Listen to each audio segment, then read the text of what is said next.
so we're back and we're now talking about this amazing part of alumnihood. So you got through your core experience, you got in. So now let's talk about Britney. What is it? Now you finished your 2 years and then you stayed. So how long did you stay in the classroom post your 2-year commitment? Let's see. I did another year at my placement school, and then I did 2 other school placements. So probably another 4 years. Oh my. Yeah. And that's actually something I did. So I stayed in my placement school for a total of 4 years. So 2 years past my commitment as well. And I think people have that illusion that like you go for 2 years and you don't stay. And it's like, no, you stay. But my thing is, why did you stay? I know why I stayed, but why did you stay in in Memphis? You could have left at that point because alumnihood is across the nation. You could have left. Why did you stay? So this is good. So the direct charge from our executive at that time, Athena, was 2014, stay the 3rd year. Yeah. So we saw a high number of our cohort actually stay for the 3rd year. And truthfully, I mean, at that point, my placement school, and this is why it matters so much, like where you're placed, I just love their culture. Yeah. Like I would show up and just really enjoy going to work for my colleagues, like more than going to teach the students. Not that I didn't enjoy teaching, but it's like I just got so excited to be in that workplace culture. Like we had something good. My 2nd and 3rd year, I looped with my students, and so just the confidence of just knowing students, baby, before you even do it, I know you. I know you from a very deep place. Okay. Yes. So it's just like I just love to administrators out there looping, you know, particularly from 6 to 7. It was so healthy for them. Yes, I look. Oh, we're so much alike. Yeah, we're gonna have to go. Yes. For lunch or something. Yes. Oh my gosh. Okay, because definitely I looped as well.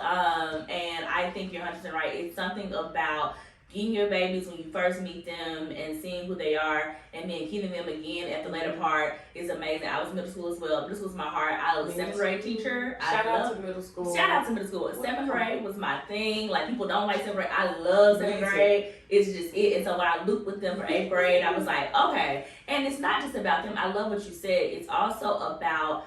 I also was deep in the community. I knew your grandmama, your great grandmama, I knew your dad, I knew your stepdad, I knew your other siblings, and so I was already attending your majorette practices or whatever you got going on. So I'm a part of the family too. I'm coming to Thanksgiving. They're like, hey y'all, I got this. Right. So it just helps with that experience. And then 100%, I loved my culture at my school. Those people became not just my colleagues but my friends. Yeah, they were just a part of my.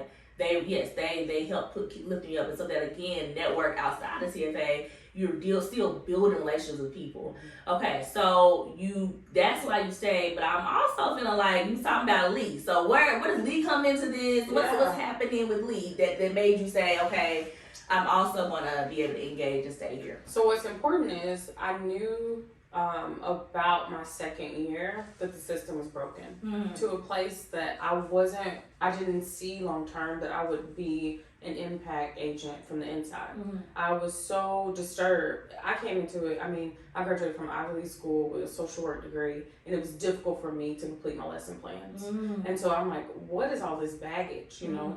Tavares can't keep his head up, and then when you find out what he's doing once he leaves school, he's living an adult life, and he does not have a home environment that actually is creating a conducive space for a student to show up the next day refreshed, ready to receive my lesson. And so it was the world beyond my students that I didn't have much understanding or control over that just led me to realize healthy neighborhoods create healthy schools. And I just decided early on that I wanted to lean into that study, and that was going to be a passion point for me. So I started a nonprofit in 2016 called Juice Orange Mound, and just took, my understanding of what I was experiencing at South Memphis to Orange Mound to say, what is happening in our ecosystem. And that study just revealed another broken, ecosystem around our students. And I was like, okay, well, this is the work that, I tested the waters with. I was like trying to be a full-time teacher. It's like having an entrepreneurial pursuit independent of teaching. So I'm working. I would go to school. It was dark. I would leave the schools dark.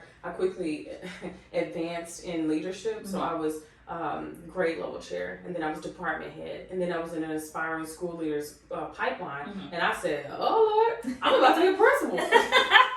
My degrees are in social work. So I literally said, I said, God, if you get me into law school, I'm going to leave the classroom. Yeah. So I literally got accepted into law school that third year after I transitioned into law school. Stayed a semester because law school wasn't. I had started the nonprofit at this point, and so for me, it was really a passion for the nonprofit. The release was law school. It was my excuse to leave, but after that semester, couldn't hang with law school because I was really committed to the nonprofit work. That's where my passion was, and so I built up the nonprofit, moved into full-time work with the nonprofit, and from the nonprofit, it became a space of comfort where it was like, I understand the dynamics in my community.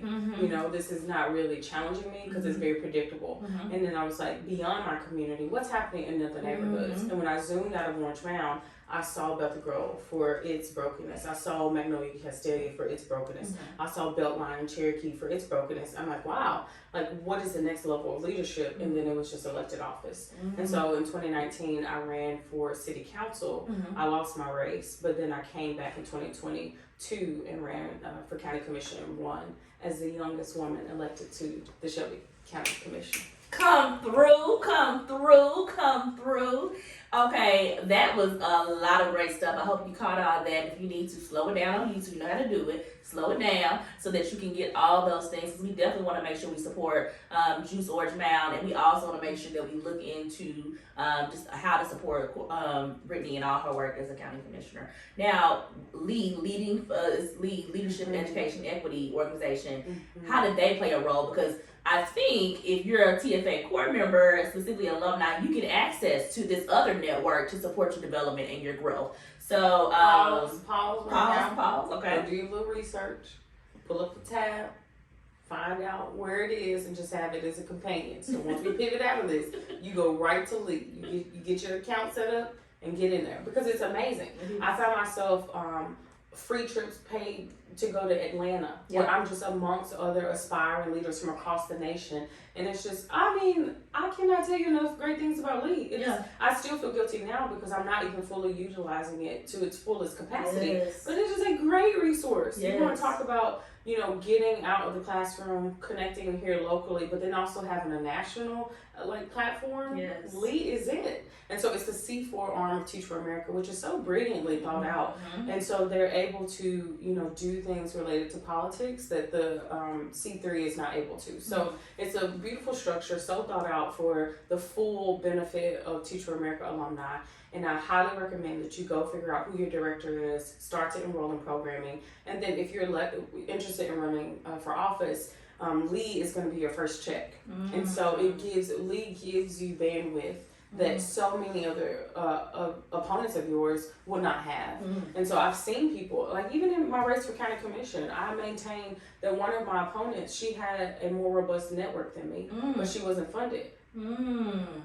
I'm telling you, like the funding piece in politics makes a huge difference. It does. So Lee, they help you, they support you with giving you coaches, they give you access to funds, and you know, like you have a great starting point every single election. And so I've seen so many candidates that are just unconventional candidates rise up from our network and just have the opportunity to run. And I just can't thank our donors enough for that. I love it. And then Lee also supports you for community organizing as well as educational policy. And so if you, and also elected office. So if you find yourself saying, I have a passion in one of those things, please reach out to Lee and look out. And definitely, like Britney said, make sure you're actually figuring out who your director is and tapping in. I've experienced it myself. I've got the free trip and the free learning, and it was all worth it, and it's paying dividends now. So as we think about this whole idea, so bringing it back to TFA and alumnihood, what we were all charged with was this big vision of one day all children would have access to excellent education. And so I always ask all my guests, what was your vision for one day? Because even that's really lofty, that every child would have access to excellent education, and that can look a myriad of ways. So one, what was your vision? And also, how are you living into that vision right now? You know, I feel like as a core member, you're just trying to wake up and go back into the classroom day by day.